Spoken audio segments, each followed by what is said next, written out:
नमस्कार दोस्तों, सीकर क्लासेस में एक बार फिर आपका स्वागत है।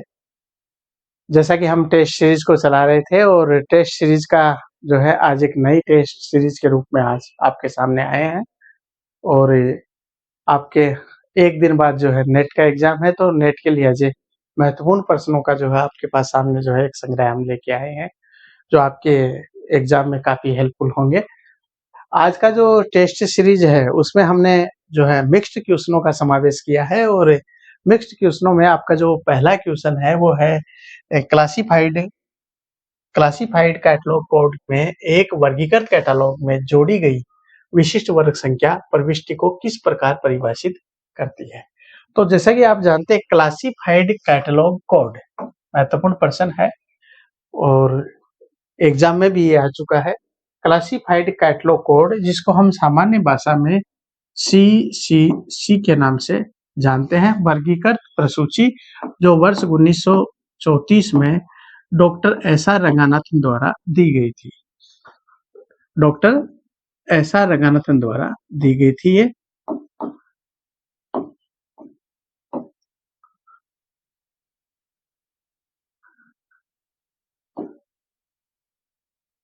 Doctor SR. रंगानाथन द्वारा क्लासिफाइड कैटलॉग कोड में एक वर्गीकृत कैटलॉग, जो वर्गीकृत कैटलॉग होता है, कैटलॉग कार्ड जो जोड़ी गई विशिष्ट वर्ग संख्या प्रविष्टि को किस प्रकार परिभाषित करती है।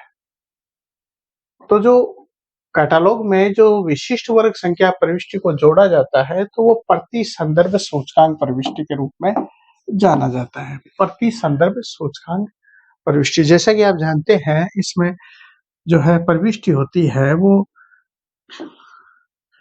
CRE,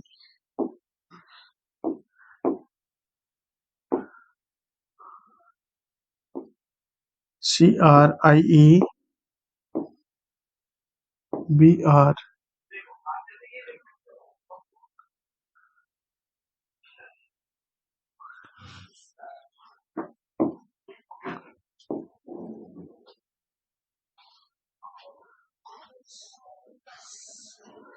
CRE cross reference entry और CRIE cross reference index entry, book reference index entry, और जो है 4 प्रकार की एंट्री इसके अंतर्गत पाई जाती है। तो जैसा कि क्लासिफाइड कैटलॉग कोड यानी जो CCC जो 1934 में एस.आर. रंगानाथन द्वारा दी गई थी में एक वर्गीकृत कैटलॉग में जोड़ी गई विशिष्ट वर्ग संख्या, तो विशिष्ट वर्ग संख्या जोड़ी गई है को परिभाषित किया गया है तो प्रति संदर्भ सूचकांक प्रविष्टि, प्रति संदर्भ सूचकांक प्रविष्टि के रूप में इसको जाना जाता है।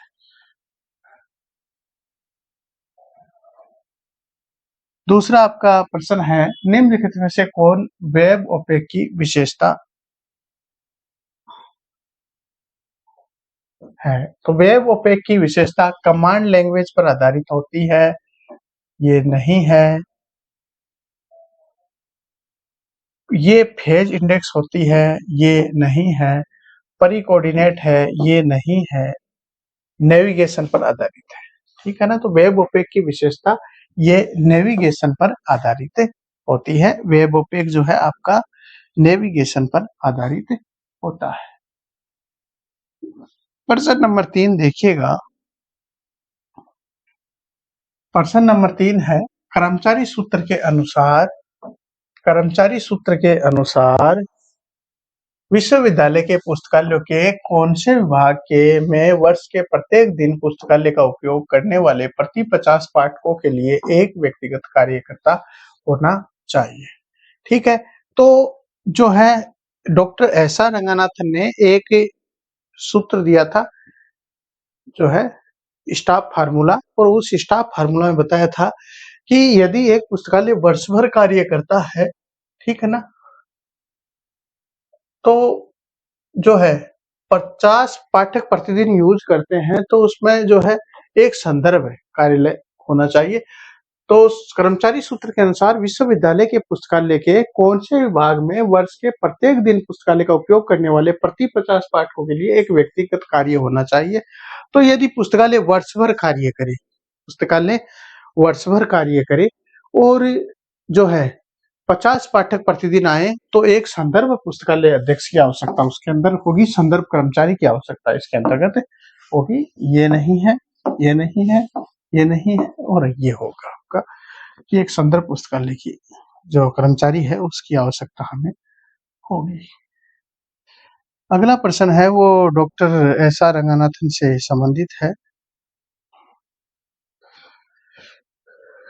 डॉक्टर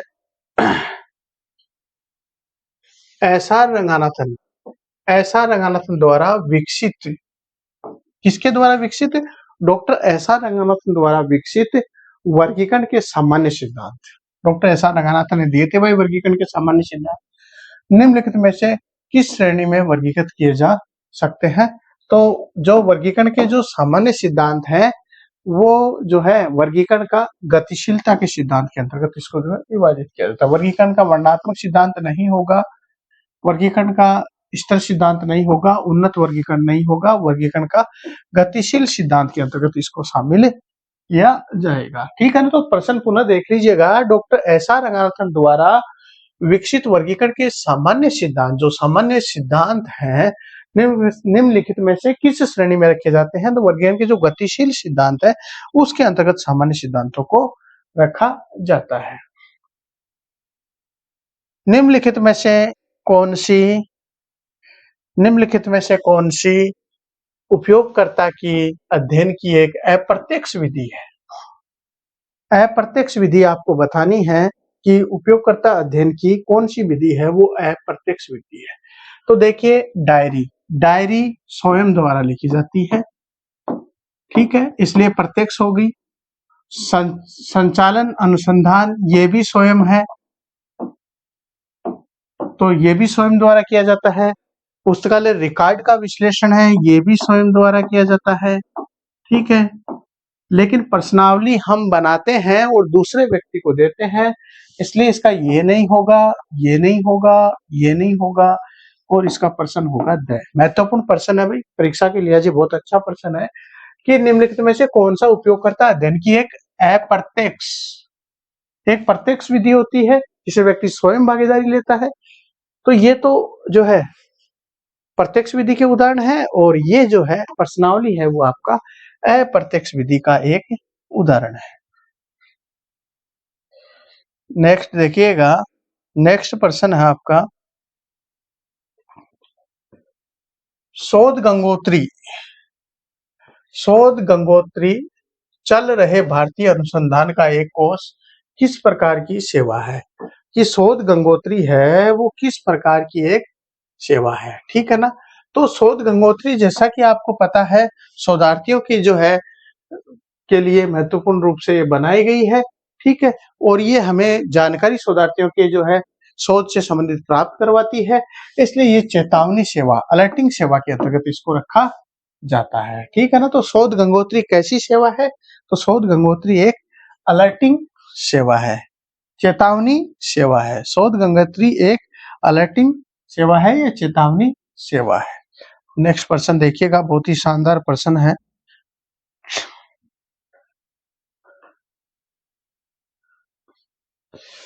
निम्न का मिलान कीजिए, निम्न का मिलान कीजिए, निम्न का मिलान कीजिए।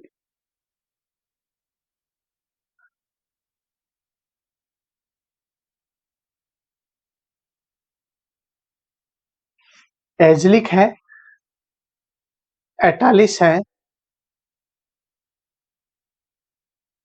एग्रिस है और एस्लिप है, ठीक है ना। तो ये आपके हैं, एग्रिस है, एटालिस है, एग्रिस है, एस्लिप है और जो है आइसलिक है। तो आप हम देखेंगे कि जो आइजलिक है वो बना था 1955 में, आइजलिक बना था 1955 में। तो एक का है वो 3 नंबर क्वेश्चन है, वो आइजलिक 1955। फिर हम बात करते हैं एटालिस का। एटालिस जो है, एटालिस बना था आपका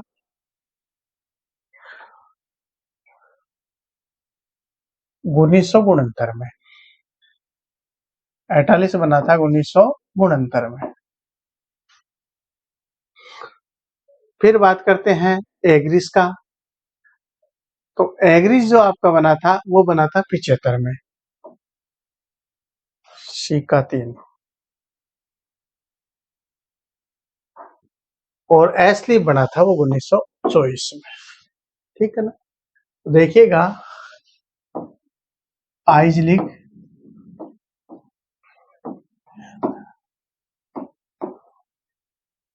1955, आइटलिस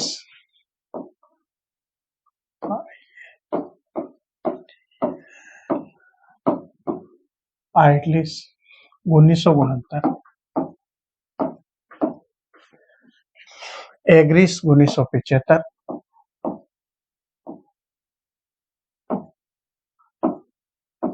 कृषि से संबंधित है 1975।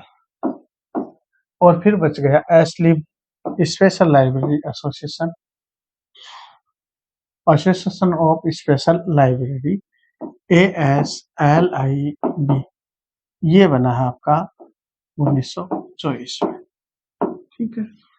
तो ये आपका हो गया 3 1 2 4, 3 1 2 4, यानी ये आपका जो है सही आंसर होगा। आइजलिक 1969, एटालिस 1975, एग्रीस जो है 1975, एस्लीप है वो 1924। ठीक है ना। तो इस तरह से ये जो है आपका हो जाएगा। अगला प्रश्न देखिएगा, प्रश्न नंबर 8।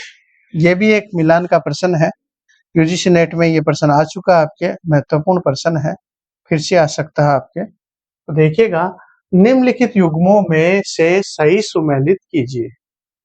हमें सुमेलित करना है। एक तरफ व्यक्तियों के नाम दिए हैं, CA कटरमोदे है, JD ब्राउने है, ऐसा रंगानाथन है और HE विलिस है।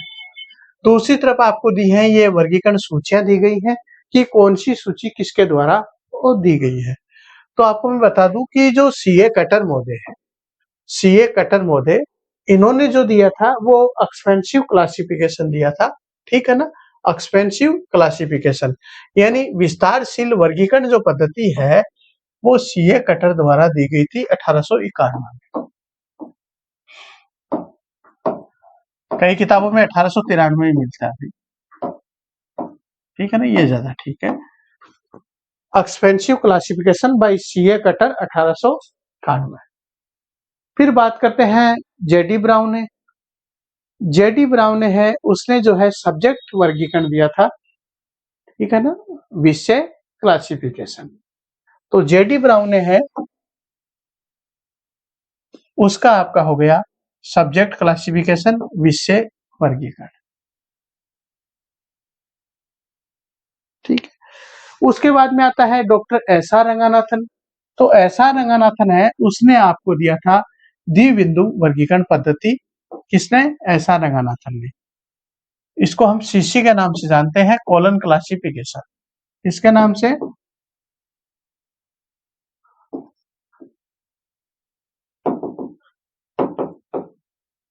कॉलन क्लासिफिकेशन 1900 जो है 33। ठीक है ना। द्विबिंदु वर्गीकरण पद्धति या colon classification 1933 by SR Ranganathan. और HE विलिस ने दी थी ग्रंथ सूची। HE विलिस ने जो दिया था वो दिया था आपकी ग्रंथ सूची 1935 में। 1935 में। इसे बिब्लियोग्राफिक क्लासिफिकेशन के नाम से भी जाना जाता है। Bibliographic classification, expensive classification, subject classification और कॉलन क्लासिफिकेशन। तो आप इनका मिलान कर लीजिए। आपका जो CA कटर है उसका 2 विस्तारशील वर्गीकरण पद्धति और 2 आपके इसमें नहीं है।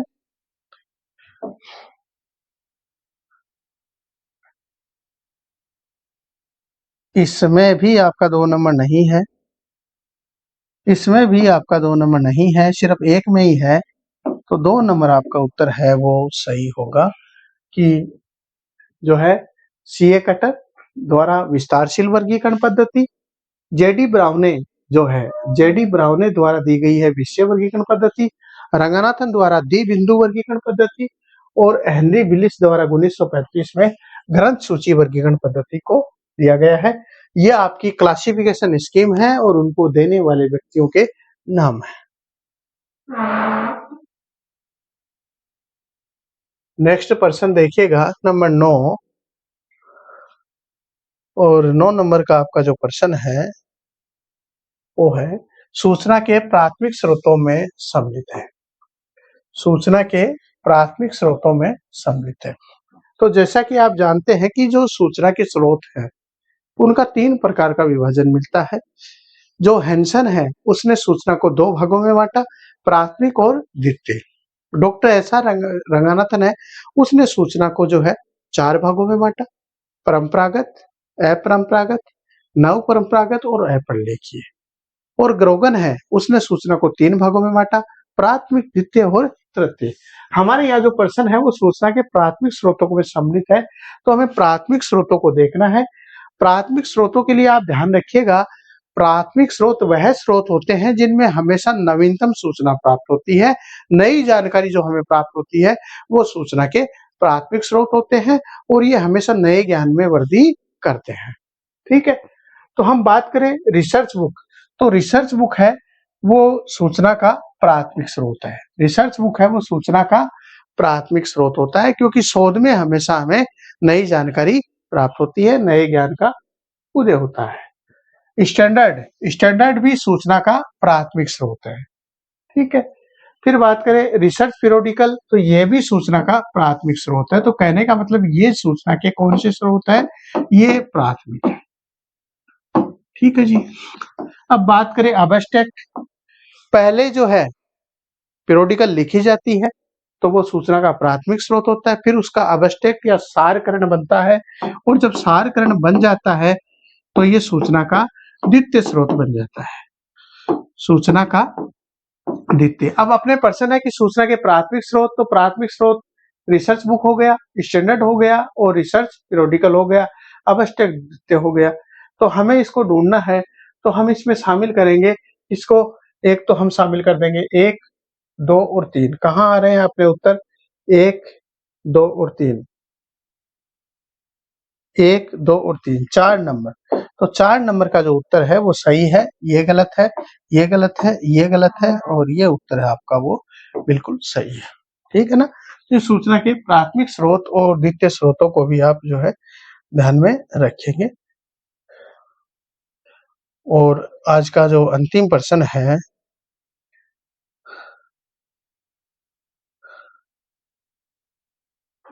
सूचियों का मिलान कीजिए।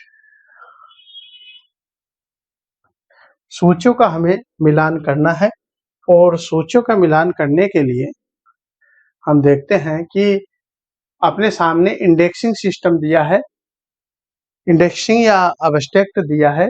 पहला दिया है केमिकल अबस्ट्रैक्ट 1907, दूसरा दिया है बायोलॉजिकल अबस्ट्रैक्ट 1926, तीसरा दिया है library and information science abstract 1950 और चौथा दिया है इंडियन साइंस अबस्ट्रैक्ट 1965।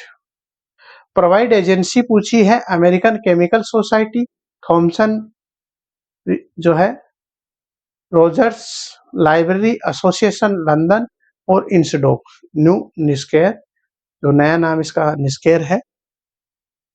ये कौन सी जो है अबस्ट्रैक्ट किस द्वारा बनाई जाती है। तो देखिएगा ऐसे प्रश्नों को करने के लिए यदि आपको 1-2 के उत्तर भी यदि सही आ रहे हैं तो आप आसानी से इन प्रश्नों को कर सकते हैं। ठीक है जी। अब मैं बात करूं इसमें जो है आपके सबसे पहले आपके सामने बी है, बायोलॉजिकल अबस्ट्रैक्ट 1926।